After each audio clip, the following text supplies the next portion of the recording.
Hola, buenas tardes. Mi nombre es Jimena Paola Arteaga y soy estudiante de tercer semestre de Psicología en la Universidad Pontificia Bolivariana, de la sede de Montería. Hoy les presentaré el taller titulado Neuromaduración, Neurodesarrollo y Comunicación Neuronal, lo que responde a la asignatura de Bioevolución 3 bajo la orientación de nuestro docente Oscar Erazo. Les daré una breve introducción de lo que hablaremos el día de hoy.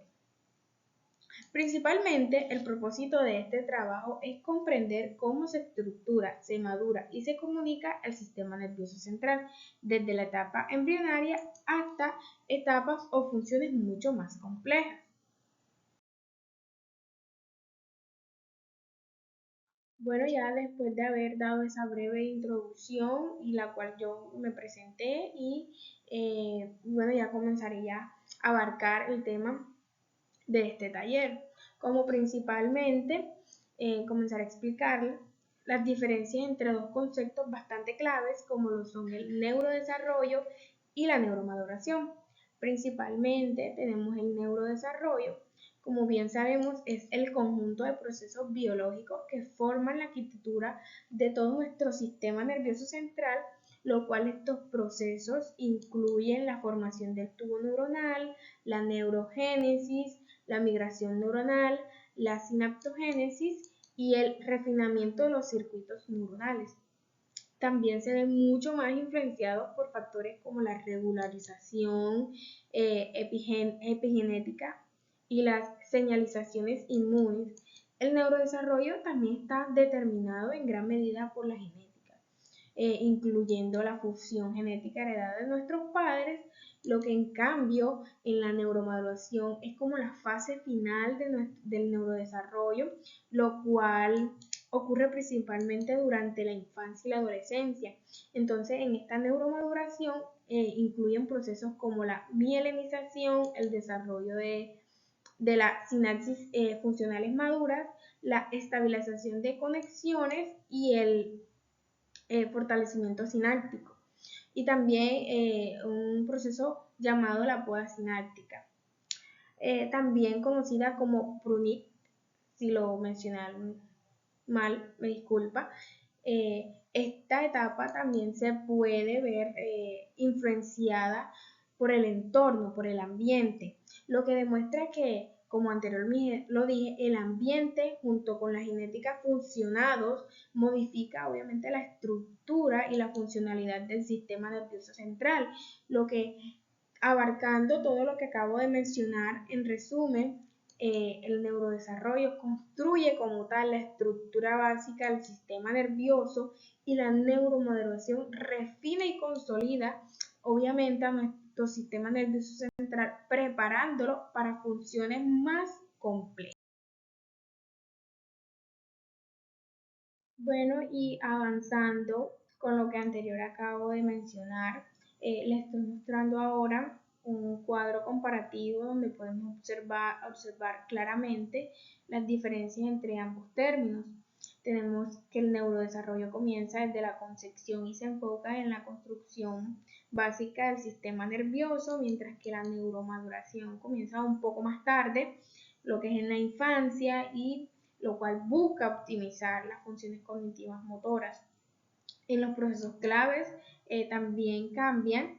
En el neurodesarrollo encontramos la neurogénesis y la sinaptogénesis, y en la neuromaduración encontramos o predomina lo que es la mielinización y la poda sináptica, lo cual podemos observar que los dos términos tienen diferencias, pero cada uno tiene procesos bastante importantes y fundamentales en el sistema nervioso central. Pues seguimos avanzando con la exposición de este taller, y como podemos observar tenemos las etapas y el desarrollo de la embriología en el sistema nervioso central. Vemos una imagen representativa, la cual visualmente nos representa las distintas etapas del desarrollo embrionario del sistema nervioso central, lo cual aquí podemos observar el proceso de la gastrulación, que pasa por la formación del tubo neuronal, llega hasta la diferenciación en las vesículas cerebrales.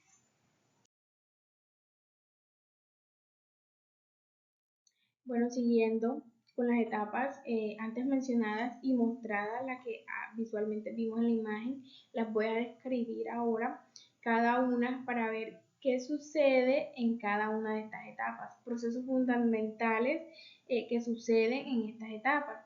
Como primero tenemos que durante la tercera semana de gestación comienza un desarrollo del sistema nervioso con la primera etapa llamada la gastrulación, donde en esta se forman dos capas iniciales llamadas el epiblasto y el hipoblasto, donde luego estas aparecen tres capas más súper fundamentales llamadas el ectodermo, mesodermo y endodermo, lo cual en el ectodermo es crucial, pues aquí se origina el sistema nervioso y la epidermis.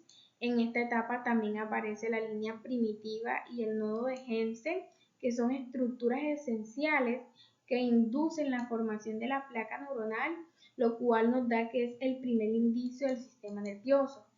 Seguimos con la segunda etapa, que es la neuralización, donde aquí comienza a finales de la tercera semana. En la neuralización primaria, los bordes de la placa neuronal se elevan y se unen para formar el tubo neuronal.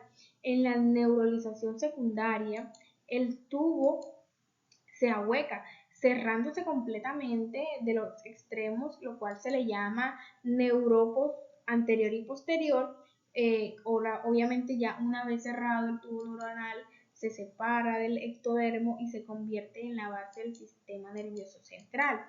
Como tercera etapa tenemos las vesículas cerebrales o formación de vesículas cerebrales, y lo cual aquí sucede que antes de cerrarse por completo el extremo anterior del tubo neuronal, forma las vesículas primarias, que son prosencéfalo, mesencéfalo y romboencéfalo. Estas se subdividen en vesículas secundarias. El prosencéfalo se divide en telencéfalo y diencéfalo. El mesencéfalo permanece totalmente igual, no cambia. Y el romboencéfalo se divide en metencéfalo y mielencéfalo. Estas estructuras darán origen al cerebro, cerebelo, al bulbo raquídeo y la médula espinal. Como última etapa tenemos la organización del tubo neuronal.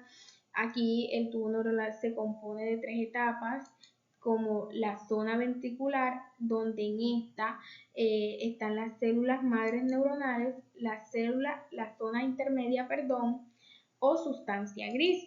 Aquí los cuerpos neuronales, aquí están donde están los cuerpos con cuerpos neuronales, y por última la zona marginal. Aquí en la zona marginal es donde están los axones mielinizados ya formados, la sustancia blanca y la parte dorsal, lo cual genera neuronas sensoriales, y la ventral neuronas motoras. Pie al siguiente tema de la neurogénesis, podemos ver en la gráfica que resume cuatro fases del proceso de la neurogénesis: la proliferación, la migración, la diferenciación y por último la maduración, donde en cada uno ocurre un proceso diferente, el proceso fetal.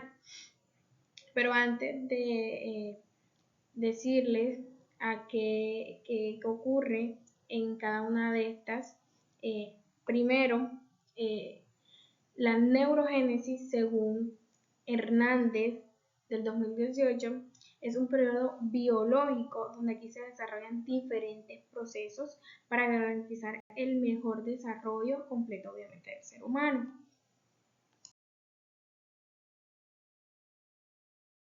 Bueno, ya siguiendo como tal con la descripción de cada una de las etapas, primeramente tenemos lo que es la proliferación, que estaba desde la semana 1 hasta la 7, donde en esta ocurre la multiplicación celular.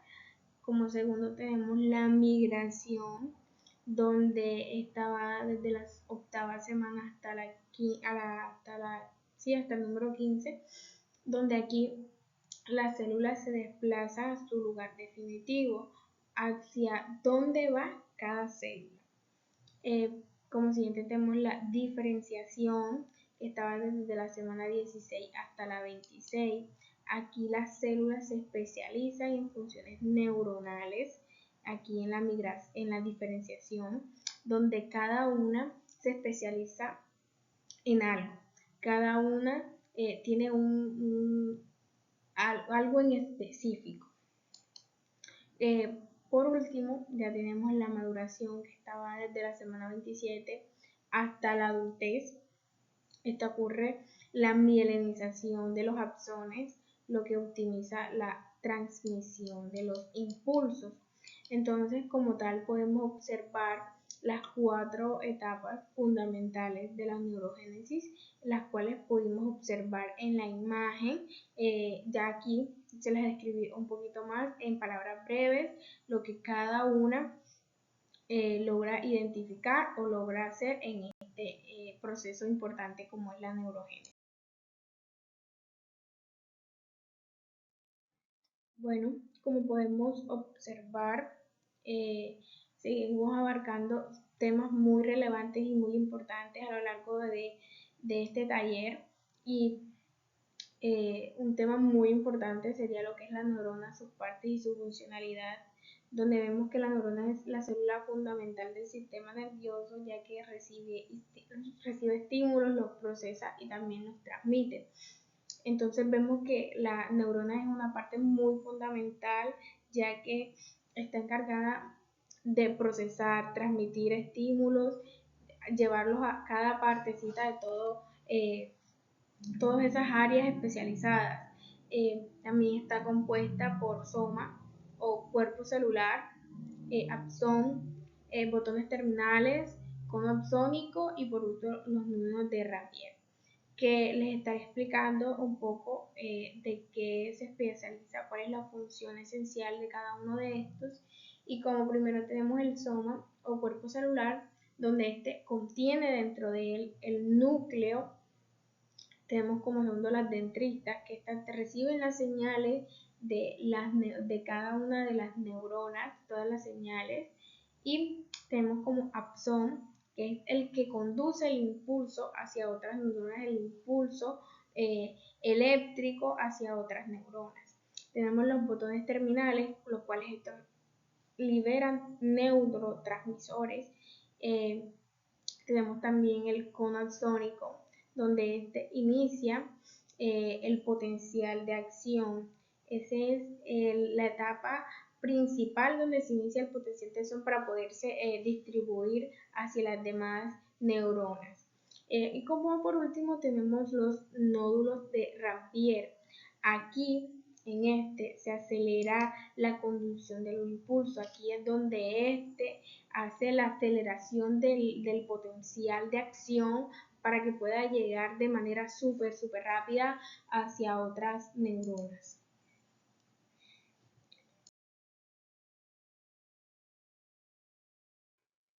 Bueno, siguiendo con este mismo tema sobre las neuronas, ahora vamos a ver los tipos de neuronas que existen. Hay 3 tipos de neuronas. Tenemos las sensitivas, las motoras y las interneuronas. Las primeras son las sensitivas. Estas reciben el impulso del entorno, o sea, del ambiente, lo captan, el impulso, todos esos estímulos que vienen de afuera, del ambiente hacia adentro, de manera ascendente. Como segundo tenemos las motoras, que estas transmiten los impulsos de los músculos y las glándulas. O sea, estas aquí como que trabajan para transmitir esos impulsos que acaban de llegar, o esos impulsos hacia los músculos y desde de adentro hacia todos estos músculos, hacia todas las glándulas, para una mejor coordinación. Y las interneuronas son aquellas que se conectan entre sí para procesar la información. Son aquellas en las que se conectan para que haya una mejor información, un adecuado procesamiento de toda aquella información la cual se acaba de entrar, se acaba de captar en todo este ámbito. Y Algo muy relevante, algo muy importante, vemos que las neuronas son una parte muy esencial en el cerebro de cada una de todas personas, ya que este se dedica en parte fundamental tanto en el potencial de acción, que es el que lleva la corriente eléctrica para que esos impulsos, para que el cerebro se potencialice, para que el cerebro esté súper atento, para que haya como que esa electricidad adecuada y ese manejo de que el cerebro funcione de una manera adecuada y esté procesando toda la información de una manera eficaz. Bueno, siguiendo con, ya estamos culminando como tal todo este tema bastante importante y relevante. Tenemos como, siguiendo con este tema, tenemos lo que es la sinapsis. Eh, para recordar que la sinapsis es el proceso mediante el cual dos neuronas, el cual una neurona transmite señales a otra neurona, o sea, como tal, chocarían y esta le da señales a esta y se chocan y transmiten señales. Como lo podemos ver en la imagen, vemos que totalmente las neuronas no están como realmente lo pensábamos, estaban unidas, no hay un espacio sináptico el cual las divide a ellas. Vemos que está la neurona presináptica y posináptica, que también son bastante relevantes en este tema, lo cual de la sinapsis. Y vemos que la sinapsis existen dos tipos muy relevantes que son la sinapsis eléctrica y la química, donde vemos que la eléctrica es la transmisión directa por los canales iónicos, o sea, por donde es la transmisión directa del impulso, o sea, es la corriente iónica directa del impulso. Y eh, un dato bastante curioso es que esta es mucho más rápida y muy bidireccional, o sea, es súper rápida. En cambio que la sinapsis química es la que implica la liberación de los neurotransmisores. Eh, por eso se le denomina que es un poco más lenta y unidireccional, porque a lo cual a referirse de los neurotransmisores, el proceso tiene que ser un poco más lento. Por eso es que la neurotransmisión viaja de manera de un poco más lenta, pero no deja de ser muy eficaz en el procesamiento del cual se determina.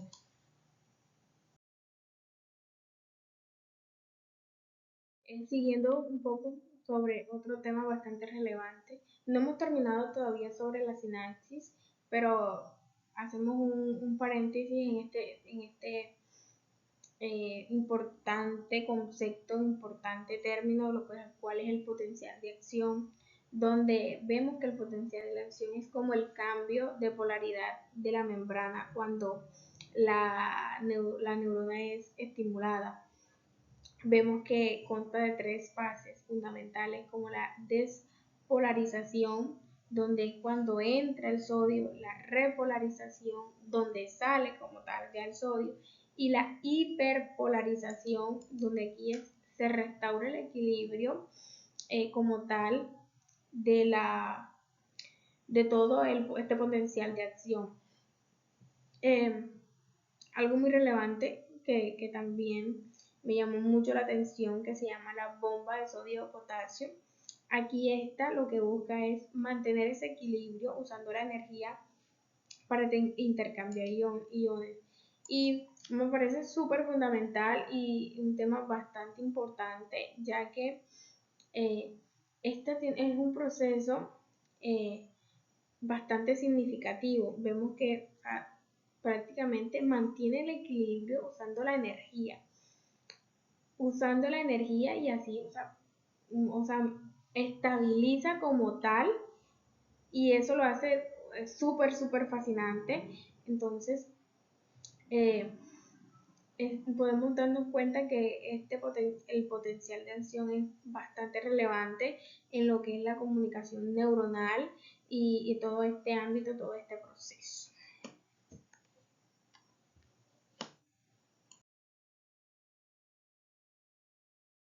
Bueno, como había comentado anteriormente, había dicho que no había terminado como tal lo de la sinapsis, tanto química como eléctrica. Vemos un cuadro como tal de las diferencias en estos dos procesos, tanto eléctrico como químico. Vemos que la sinapsis eléctrica es mucho más rápida y direccional y la química es más lenta y unidireccional, lo cual obviamente necesita neurotransmisores.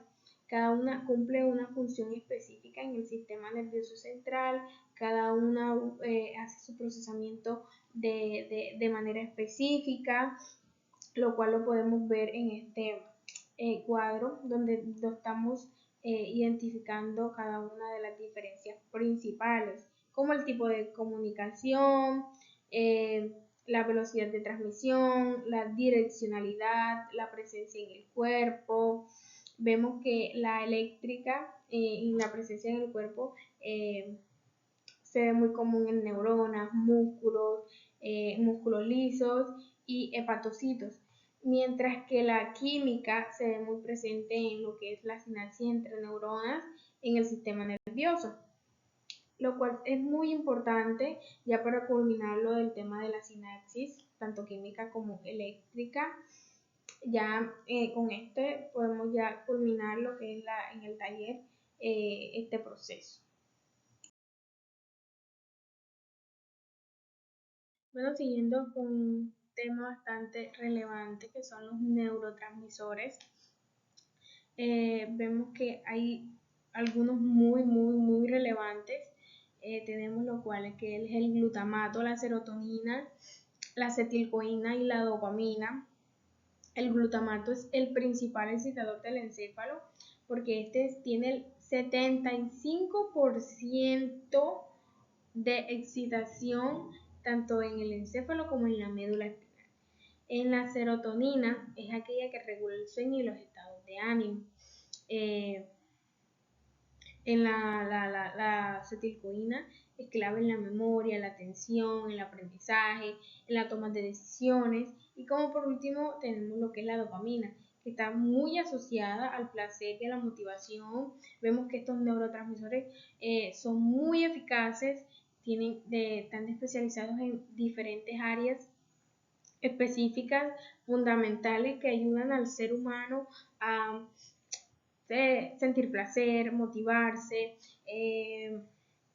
De la serotonina, que regula lo que es el sueño, los estados de ánimo, cómo nos sentimos, si nos sentimos tristes, con ira, si estamos con miedo.